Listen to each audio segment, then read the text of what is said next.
A close friend of mine who was like flaming queen gay recently got married to a girl. It was his mother's dying wish. Hey guys, it's Hazel. It's Azura. And welcome back to another episode of Clevities Podcast. And as you can see, our dear Jermaine is not here. She's a little unwell, so she's resting up. She'll be back soonest. But today we've got a very, very special guest with us today. Welcome, Jean! Hello, hi everybody. I'm Jean Seizure, and I am here. Wow, can I just say I watch the shows growing up, Jean. Do you Yes. get that a lot? Yeah, I do, and it makes me feel like, wow, is it very old? No lah, you just entered the industry super early. Okay, lah, yeah, that's And you true. were a part of many people's childhood. How interesting is that? Right. So you started with acting first, right? And Yes. then eventually, how do you become like a singer-songwriter, Jean? Okay, well, my parents are like singers back then. So then music has always been like a big part of our lives. So then eventually it just became like a thing that I would do. Like, you know, it was something that I sort of found comfort in. And then eventually I started to like put my emotions into my own original songs. And then it just became a thing. That's so nice. So back in 2017, you released a song called Night, right? Yes. And up to today, I believe it's close to 3 million plays on Spotify. My goodness, how do you feel when that happened? I don't know. I feel sad for y'all who have to listen to it on loop. Because it just means that, like, you know, they relate to it. I mean, it's a good thing, but also it's kind of sad, you know. No, but you know, I always believe that like music finds people at the right time. Yeah. Like just when they need it. So I guess in some ways I feel good also, you know, like to be a soundtrack, I guess, for these people going through like a not so pleasant time. Okay, so to choose one, actor and singer-songwriter, which would you pick? Very hard, yeah. I like to do both. I guess because I cannot decide, which is why I like to be in my own music videos. you know? So then I can do both. Such a smart idea. Yeah. no, do it all. Exactly. Everybody should be able to do it all. Yeah. I love that. Gosh, and then besides like acting and like writing songs, what else do you do for a living? Or is it just mainly this? I see her on TikTok all the time. All the time, man. Well, yeah, I mean, okay, TikTok happened because COVID and because I was going through a breakup and I had nothing to do. So I was just like, okay, let's just, you know, pass time with this. And then it sort of blew up. Yeah. So then I guess a lot of people like to watch like POV videos of me hitting on them. Confession, me too. Yeah. But besides TikTok, I also do stunt work. Oh. So yeah, and then I also teach group classes at gyms. I really don't know where Jean finds all this time, you know. Same actually. I don't really have much time for myself. Right. Yeah. But it's so important to strike a good balance. It is. But I also guess like, you know, whenever you do all these things and these things make you happy, you know, it sort of doesn't eat much into you. It doesn't feel like it's work, right? Yeah, it's like a fulfilling kind of, yeah. And speaking of like things that make people happy, you know, recently Singapore will repeal the law under Section 377A. Of course, we have people who are happy about it. Yep. Just like you. Right. Of course, we may have people, you know, finding some issues with this entire thing. And Definitely. this was announced by our Prime Minister Lee Hsien Loong during the National Day rally this year. So what is Section 377A? This is a Singaporean law that criminalizes sex between consenting male adults. And it was first introduced under the British colonial rule. What do you girls think about the repealing of this law? Well, I think it's something that should have been done a long time ago because, you know, it's archaic, as they say. And I think it's also one of the biggest reasons why people, you know, find it like they're justified in treating somebody less than. Yeah. Yeah. I don't think it should be a crime. That should go. It's funny how we can talk about this and feel exactly the same way, but so many people out there, they are worried about how this would impact, say, for example, their religions and what they believe in. What do you think about it? It's like a can of worms. It's scary, right? Exactly. Yeah, well, I mean, I think it's just interesting also because like religion can take up so much of your being that sometimes certain ideas that you've always been taught about certain groups of people, they are so strongly like ingrained in you that it's very hard for you to be curious about it instead, you know? So I think also for me personally, it was something that I really struggled with because I'm also Christian. So then, ooh. And do you mind sharing at what age you found out that, hey, I'm a girl and I like girls?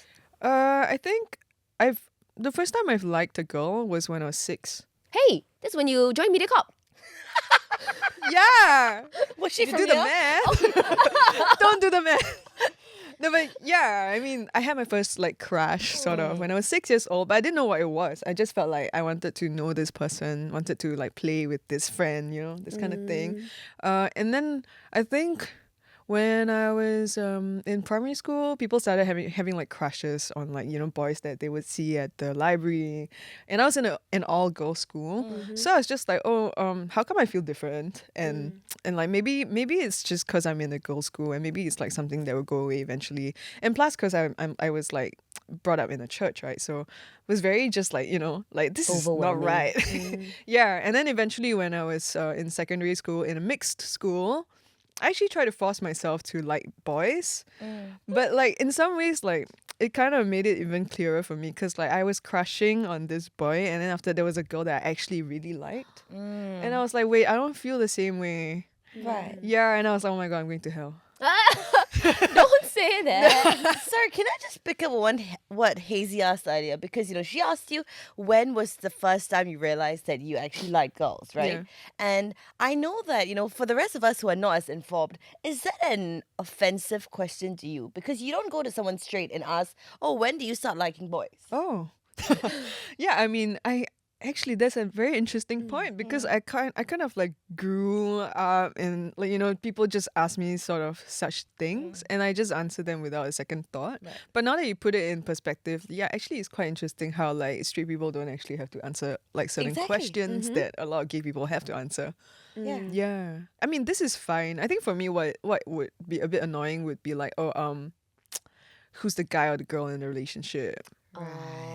And I'm like, we're both girls, Right. yeah. So it just kind of shows you like, oh, there's a very distinct like way that certain people look at relationship. It has to be a masculine character and a feminine character. Yeah.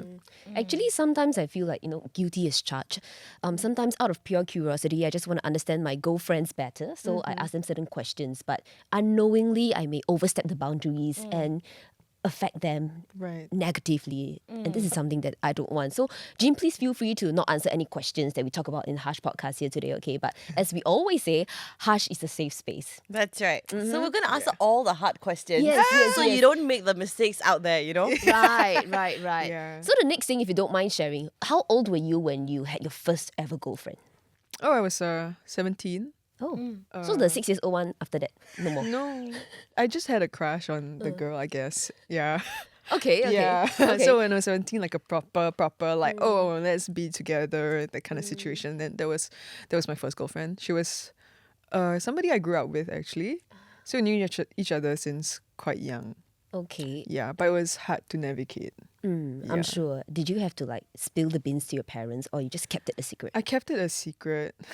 It was like, I mean, it lasted for years actually, and then The relationship? yeah, the Okay. relationship, but we were not able to tell like our family because like both of us like belong to religious households, so then it was very difficult to navigate because we're also still young adults growing up trying to figure out how this whole thing works, right? So yeah, in some ways like I went through my entire first relationship just like keeping things to myself. Yeah. But when you invite her over to your place, for example, your parents just think that she's a normal female friend.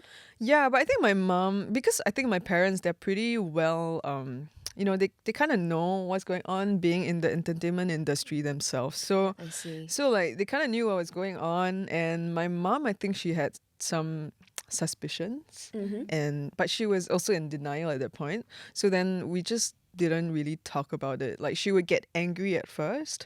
Yeah. And I would just be like, no, that's just a friend. And then it just kept going on and on until eventually, I guess, like as the years went by and I started growing older and older, she had that period of time to sort of adjust herself. Until when I eventually felt safe enough to come out to her, like she didn't react negatively. Oh, that's great. Yeah. That's great to hear. Yeah. So I guess in that sense, I'm very lucky.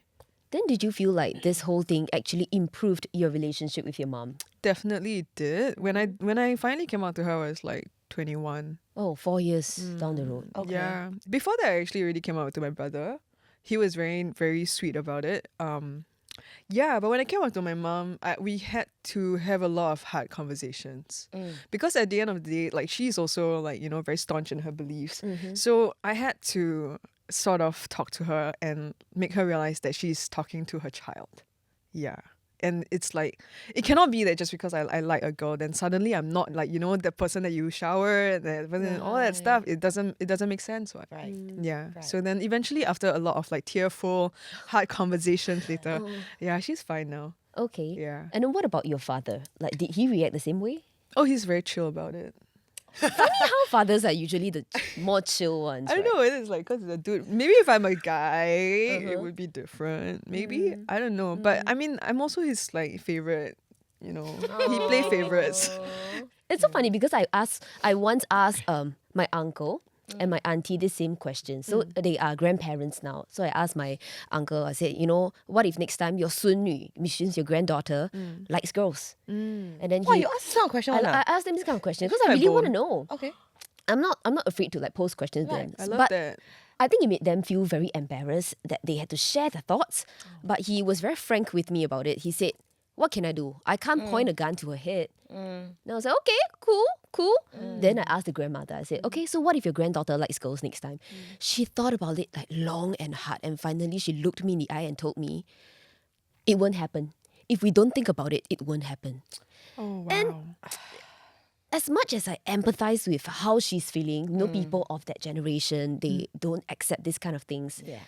I feel like it really doesn't work this way. Yeah. And in the future, if that really happens, if their granddaughter really likes girls, she's going to have a hard time accepting this. And you know, we hear a lot about this, but actually what I wanted to ask Jean as well was, you know, when you first had your first girlfriend at 17, right? That was like maybe close to 10 years ago. At that time, you know, the landscape was a little bit different from Yes. where it is right now. Yeah. So at that time, you know, has stepping into a relationship like that, navigating not just the relationship, but how you have to behave outside, how you have to behave anywhere for that matter, whether you Yeah. have to put on a front, whether you have to pretend like it's nothing. How was that? Whoa. Because straight people don't have to do that, you know what I mean? Yeah, that's why I go for therapy. No, but it is true. Because it's like, I mean, Netflix was not really a thing at that point yet. Of course. So then there was no TikTok. No. There was a Sin MSN. Yeah. So no TikTok, no. Only Sin MSN. MySpace. MySpace, Friendster. Friendster. Oh, Oh my god. God. Facebook only just started. Yeah. Yeah, oh my god. Yeah, so I mean, there was nobody to look up to. So there's no way of sort of knowing that, like, okay, you're not the only two people Yeah. in the world. And then, like, you know, and then having to feel like, oh shit, I cannot hold hands with this person, you know, because everybody else is, it almost feels like you're walking like constantly on like just a whole bit of like eggshells. Yeah, and I think I remember there was this one time, it was really bad, like we were on the bus and then I think it was quite late at night and she was just like resting her head on my shoulder and then this group of boys came in and they just like sat behind us and then I think they noticed something about us. We're not doing anything, you know, it was just like that. And then after that they started to like sort of like say things like, you know, they were like excuse me sir, like that to me. What? By the way, I did not look like rude. this at that point. I still had long hair. I don't know why he thought I was a guy, but but anyway, he was just like, you know, trying to be annoying. And then I started hearing like, oh, lesbians, this kind of thing. And then we couldn't do anything about it because our understanding is that this is wrong. So then we just took it. And then we just like sat the whole bus ride with our like face just down like that. And then when we left the bus, right, it was a quiet walk back. And I remember we were crossing the overhead bridge. And then we just like had to stop there and then just like hug each other. Casey, why do you have tears in your eyes? I feel so sad that they have to go through this, you know, because this is not something that many people would have experienced. Yeah. So hearing this firsthand, I feel extremely upset and shame on these guys, man. Like if you're listening to Hush Podcast, do you feel like your relationship would have worked out if this didn't happen? Like the whole stigma and everything. I think it would have been easier, like much easier. Because, I don't know, I feel like being in a relationship is something that I want to share, you know, with my Of family. course. So then like not being able to do that was like very, I guess I really didn't like it. And I was very close to my family and all that. So the biggest reason why I even came out to my brother in the first place was because I couldn't bear dealing with like a second heartbreak on my own. Yeah. So I think the entire thing for me, right, is whether you agree or not, whether you subscribe to the belief or not, whether you can get on this train or not, I think it's important to understand that these people, like, they have it really, really hard because not only, first of all, we know that relationships are already very hard to navigate. You know, like, Hazy, you and I mean, I mean, Girl, I know. it's messy, right? Relationships are messy, but when you have things like that in the mix, where people are against you, where people sort of like, throw, I don't know, just like judgment Yeah. for no reason, where you have extra things like that to deal with, I think it's really, really hard. And I think what we want to just, put across today is that it really does not cost anything to be kind. Mm-hmm. And just to understand a little bit more. Like, sure, if you don't agree with it, nobody's asking you to, date a girl or date a guy, but let them do whatever they want, lah. Yeah. Yeah, this brings me to the next point. Yes. Tolerance versus acceptance. So some people tolerate but they don't accept. An example being, okay, maybe a hotel allow two people of the same sex to stay there, but does not allow them to get married in their compounds. So I feel like many people out there, they tolerate but they don't accept. And I feel like that's okay as long as you give them their space. You know, we don't need you to like accept them. Yeah. Do you feel this way? Yeah, actually, definitely. There are like people who I know are just tolerating me. I think last time when I was very involved in church, like I had two camps because I Okay. came out also in church, which is like another thing. Right. But so I had like my friends who were very accepting, like they were like happy for me and all that, and I didn't feel any like weird vibes from them. And then I had like other friends who used to just sort of know, like, like maybe I would say some stuff, like maybe share about my life, and then they'd be like, "Oh, Jean, I really believe that you're better than this." What? You know, that kind of thing. That's not even tolerance, Yeah, but it's very confusing because it's like being on both ends, right? Like gay and Christian. It's like I was very confused at that point because it's like I kind of know these people care about me in a very strange way. in Just- a way that they were taught yes, to care for others. It's very misinformed in some ways, and it does more harm, honestly, lah. Because I mean, I had like leaders who tried to pray my gay away also. I'm very upset. Oh no, I'm so sorry I made you upset. No, it's okay. No, My but song upsetting lah. But I'm learning so much from this conversation, and I feel like from your leader's like point of view, he or she really meant well. Yeah, they did. And it's know- confusing because you know and you respect these people. You Correct. actually do look up to them. But then they're like saying things that you end up, going to therapy for, which is very weird. I think on one hand, you sort of understand as well where they're coming from because they're coming from that religious perspective, right? But I think at the end of the day, if you set that aside, it boils down to being human as well. Like, sure, your beliefs are your beliefs, but I don't believe that religion is there to make things hard for people. Correct. I do believe that religion is simple and sometimes people complicate it. Yeah, exactly that. So I want to share a piece of good news. At least Okay. it's good news in my eyes. So according to a study done this year, 2022, which surveyed 500 Singaporeans, 45% of the respondents say they are more accepting of same-sex relationships than they were 3 years ago in 2019. So I think this is a step forward. And among young adults aged 18 to 29, 67% of them indicated greater acceptance, right, compared to 29% of respondents aged 50 and above. Right. But I think that we are seeing things improve, especially with the Yes. birth of like TikTok, Instagram, you name it. Yeah. Do you girls think that different generations will see this in a different light?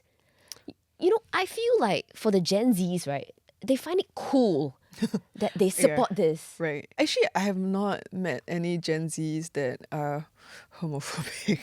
Yeah, against it, I mean, right? I it's, said a lot more chill, yeah, they're more chill. In fact, a lot of them, like, they have like, they are very well versed with like pronouns and stuff like that, which I think is very interesting. It must be because like we are able to get access to all these like visibility and all that Correct. stuff. Yeah. Right now, for example, how easy is it for you to sort of just walk out there, hold hands, be intimate, or do you still stop yourself? I still stop myself. You still stop yourself? I'm so surprised. I know, right? I thought you would just go out there, not based on the content you're making. I thought you would be like very apparent or like very No, but I transparent think about this. behind a screen is one thing. Yeah. And then when you're out there, I think you Yeah. feel a little bit more I feel very perceived. exposed. I think, I don't know, it was not that bad last. Oh no, wait, I actually don't know how to. Okay, well, before TikTok, it was quite comfortable because like I mean, I didn't really feel like I'm being watched. But then I guess after TikTok also, because I do get hate comments also on TikTok. I hate So- those TikTok comments. My goodness. Right.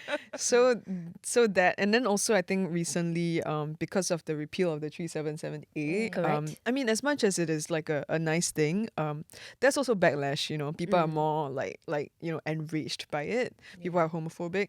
So then it makes me even more aware of like, okay, I don't know how these people feel about it.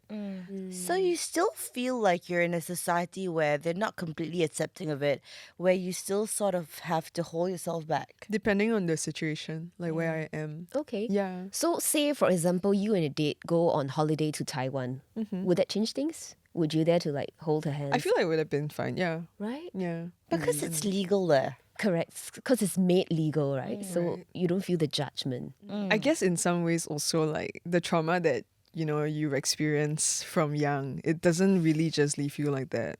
Yeah.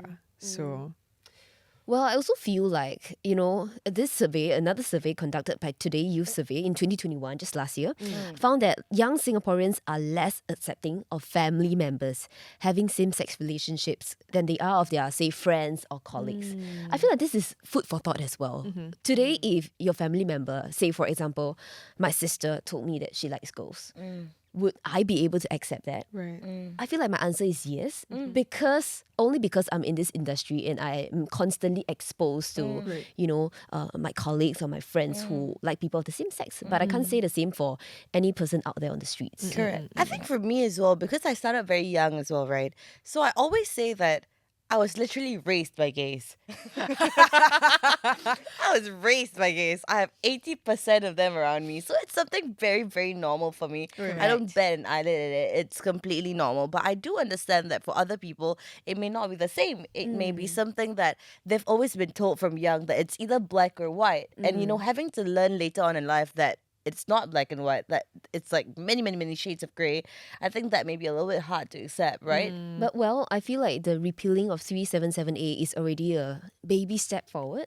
So, let's keep it up. But the next question I want to ask is, how do you think we can strike a balance between upkeeping the traditional values of marriage and also welcoming same-sex marriage with open arms? Though I feel like maybe we're still We're far from that. I think we're a far bit of a Yeah. distance from that. Yeah. But just to bring this up to the floor. I feel like a lot of the attitudes towards it is because like the people who are against it actually may not actually have friends who are like that. Right. So they don't understand, like, they just see it as like what somebody like a leadership figure is telling them, like these people are like obsessed with sex, that kind of stuff. But they may not have actually met people who are like LGBTQIA. Correct. I don't know. It somehow feels like sometimes they're also worried that, like, worried about meeting people like that in case somebody turns gay. I don't know. Like, like they scared they get tainted or something. But it's like, if you're born straight, why are you so scared about Then turning you would be gay? straight. Ma. Exactly. Yeah. Exactly. So So for you personally, right? How do you, or what would you like people to do more of or do more less of? I think it'd be nice, like, if people sort of read up a little bit more about things like that, because I remember when like the 377A got repealed, there was also, like you said, mixed reactions. There's on one hand like people who are very happy that, like, our pioneers have fought and managed to bring forth this change, but there are also people who are like, hey, let's not forget that there's more things to do, because there's still things like visibility, like housing, like marriage equality, for example, that is still a problem. And on top of that, also like the whole constitution, like protecting the definition of marriage stuff that was also brought up. So I remember I did like a TikTok where it was just more of like putting all these different things into a very, very simple video where like I think the caption was like when they repealed 377A but ban marriage equality, something like that. And then like it just brought forth this whole like wave of like homophobic comments onto my TikTok video. And then I had people who were saying very triggering things, like but people give you one room, you ask for one whole kampong. That kind of thing. And then they will be like, oh, do this also cannot, do that also cannot, like what y'all want, that kind of thing. But I feel like all these people, they don't actually know what's going on because they don't know like that, like we're not being represented in the media. We're going through all these like discrimination in forms that they will never have to endure. So I don't know, I just feel like maybe they should educate themselves rather than assume that it's like inconvenient for them, like they don't have to go through all this shit. So Yeah. I think the education part is like so important. yeah. And more importantly, I think it starts from us. Like we can start educating the older generation that, this is happening, the law is repealed and it's fine. Don't have to be against it. But I also feel like we can also educate the generation after us to not be afraid of such things. Correct. But I think that's where the fear in parents comes in because they feel or maybe they fear that with education, with opening of that doors, they may knowingly or unknowingly allow that child to believe that that door is available. Right. And that's why I think people are not doing that. But if you are someone who is tolerating or accepting of this, why would you be afraid that your child would end up liking someone of the same sex? I think it probably has to do with what they think liking someone of the same sex entails. And I think that belief may not be accurate. A lot of them see it as like a sexual behavior more than these people being people. I think that was the thing for me. It was like, oh, this lifestyle is dirty and all that. But they don't actually see, the learning of sacrifice and like learning how to love someone unconditionally, learning how to better yourself because, you love someone so much. Like they don't see all of that. All they see is just like, oh, sodomy, Okay. Yeah. Now let's bring in another figure into this equation. Okay. Our teachers in the classrooms. Do you think they will make a big impact if they spoke about this in lessons? Definitely, I do think that teachers make an impact because they are like adults, right? Correct. They're the ones who are like, oh, because they see like so many things that my teachers have mentioned in passing actually like stuck with me until now. I had one teacher who was just like, oh, shampoo don't need to use so much, just like that can already. Yeah, I know that. it's very trivial, but it's like Right. it just shows like how certain things that you say mindlessly can actually stick to a child. Yes. Yeah, for a long time. But I think when you talk about teachers, it's a very touchy thing because, teachers answer to people as well. Wow. And Yes. The number of emails they receive Oh from parents and my the phone God. calls. My Can you goodness. imagine? Yeah. Because I think even if they wanted to educate this in the classroom, I think they're very afraid of The backlash. yes. That's Yes. true. So thankfully, Netflix is here. We have Disney Plus. We have so many platforms where some of the crowd favorites, for example, Brooklyn Nine-Nine, Modern Family, they touch on like topics like this, and that helps to make it a bit more acceptable. So my next question to Jean: do you have any LGBTQ role models growing up? I don't have leh. Oh, She's the one So too many now independent. leh. yeah, I she's think the role it's- model. But it's because I didn't have any that I wanted to be somebody to someone, Yeah, I don't know. I feel like there's so little role models back then. And I look at how things are now as compared to back then. Sometimes I'm just like, wow, life would have been so much easier for me if I had known just simply that I was not alone in this. Right. Right, and I feel like you're communicating this very fact to many people out there on your TikTok platforms and stuff. I mean, I would hope so. Like beyond all the nonsense, just the fact that somebody like this exists. I mean, yes, entertainment aside, do you feel like you are constantly pressurized to portray your community in a positive light? I mean, we have media laws here that do not allow portrayal of like homosexuality or like alternative lifestyles, right? So then even if there were, like most of them are not portrayed nicely. I remember there was this one time I read an article about some guy like killed some other guy or something, and then they added in this little detail about how this guy was his lover. Right. So I was just like, wait, why How why is that now you want important to in say this that, story? you know, Yeah. that kind of thing. So I just felt like, okay, I kind of want, yeah, I do want people to sort of see that it is not like we're not villains. Yeah. In fact, like I wouldn't say I want it to be like, you know, positive in the sense like propaganda, that kind of situation. Yeah. But I kind of want to portray like realness. Just the fact that we are human. Yeah. Exactly. And you know, aside from like relationships, for example, you know, just being out in public or anything like that, when it comes to the workplace, when it comes to, you know, more real life things, everyday things, do you think that you're being put at a disadvantage or that you have to overcompensate just so to, you know, sort of, Prove yourself. yeah. I think in the industry that I am in, like, because I mean, even as a stunt actor, there are not a lot of like female stunt actors. But I also belong to a group where they are pretty much okay and very accepting. So I don't feel the need to, you know, like have to prove myself. But I do sort of feel a little bit of I don't know whether it's like sort of like self-imposed fear, but sometimes being like a fitness coach for people, sometimes like I would be a bit hesitant because I don't know whether this person is accepting or not accepting and all that stuff, which are things that people who are straight don't usually have to think about. Yeah. You know, like they don't have to think about whether or not their private life or who they love is going to be a problem for a client. Yeah. So I guess in that sense, it's a bit unfortunate because, you know, sometimes if I hear that like, oh, this person belongs to this church, which I know is known to be homophobic, I would wonder, you know, like, what do they really think about me?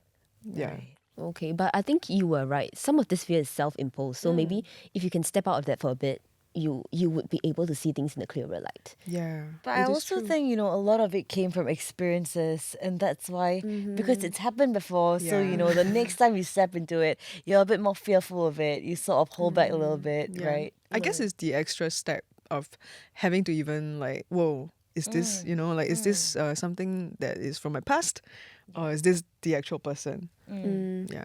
Okay, so one last question for the floor. Moving forward, how do you think allies can provide support for the LGBTQ community? I feel like what Jean mentioned about like reading up is very important. So for me, I feel like if you have any comments to make and they are not positive, maybe just keep them to yourself. And this applies to everything. Exactly. Yeah, not just about the Yeah. gays. And moving forward, right, you know, especially for the younger generation or things like that, not to say that we're trying to make big changes in Singapore, because I think, you know, we're very, very far from that. And that's like a far cry, right? But just moving forward, for example, young parents these days who are trying to educate their kids or anything like that, what do you think are little steps that we can take that is not too far left that it's scary for people to accept, Right. but still something that they can do to support to be an ally, but maybe still within their moral compass. I feel like queer people sometimes like there's not as much bandwidth, at least for myself lah. I don't really have the mental capacity to sit here and like tell like a homophobe like why right. you know all these things. So my friend that I recently met up told me about she told me about how she had this situation where she was dealing with a client and this client just mentioned something about the whole 377A thing. So then she was like, oh okay, like what do you think about it? And he is actually like a staunch Catholic. Right. Okay. So he was just talking about how like, oh, he doesn't like he doesn't know how to feel about it and he feels like worried, you know, and all that stuff. But I think the good thing about the scenario is that she is a straight ally in the sense that she's not too emotionally invested, you know, it's not too see. personal. And he was also willing to listen. So then they had like a conversation where she's just like, oh, but can you imagine if this and that, this and that? And I think because of the fact that she's straight, like he was more able to, you know, stomach what she had to say. Right. As compared to. As compared to like a gay person having the same conversation, he could have been like, yeah, you're saying this because you're gay. But then to have someone who's straight tell you like, hey, but don't you think that this, Yeah. you know, it's, I guess it hits different. Yeah. Actually, I just want to share a story. So basically, a close friend of mine who was like flaming queen gay. He recently got married to a girl, and I think it was a very painful time for everybody because it was his mother's dying wish, and I think weeks and days leading up to it, he just didn't know what to do. Like, I want to do this, but I can't do this at the same time. And I honestly was very, very upset. Yeah. I mean, it was the wedding that I cried the most at. I was crying and crying and crying, and I But don't know why. I have a question. Why did the bride agree to marry for the man? Okay, this one's another story altogether. I also don't understand, to be honest. Okay, but is it true love between the both of them, or is it No, so basically, right, like a long time ago when they met, she was interested in him, and he came out right away and said, "Look, I'm gay. I'm not interested." Okay. And she stuck around. Oh. She stuck around. She decided to go to the family route and like befriend the family. Okay. Whoa. Yeah, I don't damn, really get that what? bit. But on that day of the wedding when I was there, and I know it's a terrible thing to say, but when I saw his mother, I actually felt a little resentful. Okay. Did you say anything? No, I didn't, of course. Very good. Very good. Phew. Remember what we mentioned about in this podcast? If you don't have nice thing to say, don't say. Yes, Good on you, obviously I Azura. didn't say anything. Yes. But I honestly felt something because I felt like I know they're from that generation, you know? Yeah. But I know. how can you ask of this from your child? It is. That's the thing. Like one of the things that I really don't understand is how parents like how could you value your own opinion way more than your own child's happiness. That's something But- that I don't understand. Oh, very interesting story. It is very interesting. And I'm sure that there's many listeners listening to this episode of Hush Podcast, just like you a decade ago. They like people of the same sex, but they don't dare to come out and talk to people about it. Do you have any words of advice for these people? Well, I think first and foremost, just understand that like you're not alone. There are a lot of people who are out there, and like I guess the silver lining is like eventually as you go out there, you meet more new people, you'll find that there is a bunch of people that you can call family. Yeah. Yeah. And just touching on that as well, right, to wrap it up, sometimes it's not a switch, right? It's not like, oh, I'm here today, I'm here tomorrow. Sometimes people go through a phase where they're bi-curious. How do you think they can navigate that, especially at a younger age? I feel like sometimes there's a rush to put a label to things, and sometimes that does more harm than good. So I guess in some ways, like, we're all human, and there's no like black or white. So like it doesn't have to be like a big like, oh, I am like this or I am Right. like that. Like give yourself time to just figure it out slowly, and yeah, like don't rush into things. I feel like there was a phase in my life where I thought I liked girls as well. So I did exactly what you said. I tried to, see what my feelings are like for this girl, and at the same time I also had a crush on this guy, Right. and then I just started to monitor my own feelings, and I Right. realized that as time passed, the sort of like crush for the guy remained, but the sort of feelings I have for the girl were like wavering, and that's how I knew, like, where am I like leaning towards? Yeah. So Right, yeah. right. maybe this can be a quick tip for people who are listening to Hush Podcast. All right, with that, thank you so much, Jean. I feel like I learned so much from this episode. Thank you. I love this conversation that we have. Thank you so much Yay. for being with us. Don't forget to listen to us on Me Listen, Apple Podcasts, Spotify. And turn on your push notifications so you will be notified whenever we have a new episode. Also, follow us on Instagram at itsclarity.co. Drop us a DM anytime and we'll be so happy to read your messages.